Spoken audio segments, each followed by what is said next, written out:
বন্ধু তুই কি রোজা আছিস? আসি। না তোরা তো দে মনে হয় না, ফেসবুকে তো তুই স্টোরি দিস নে। কে ফেসবুকে স্টোরি না দিলে রোজা হয় না? সবাই তো দেয়, তাই কইছিলাম। বন্ধু তুই কয়টা রোজা আছিস? 30টে। রোজা গেল কল 10টা, তুই 30টা থাইস কেমনে? আমি প্রতিদিন 3 বেলা খাই, তাই 30টে। ও বন্ধু তুই কটা ছিলি তাই? আমি ছিলাম 10টার 10টায়, তোর মতো তো ফাফরবাজি করি। বন্ধু চল তো, ওই যে সবদুলার মবদুল বসে রয়েছে, চল যে গল্প করি গে। চল তাই।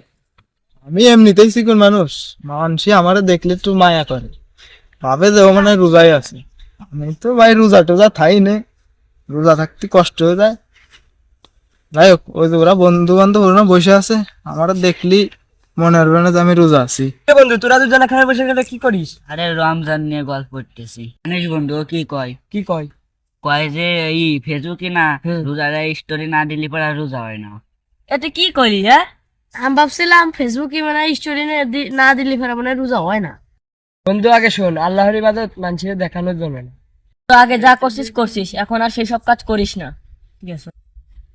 বন্ধু ইফতারির তো সময় হয়ে গেছে, আর বেশি কোন নাই, চল ইফতারি করতে যাই। চল।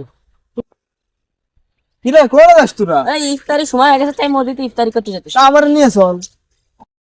শালা রোজা থেলা ইত্তারি মারা বাজে। এ বন্ধু কি করিস?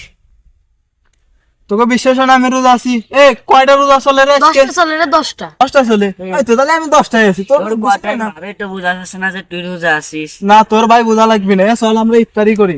10টা 12টা যেতে পারে।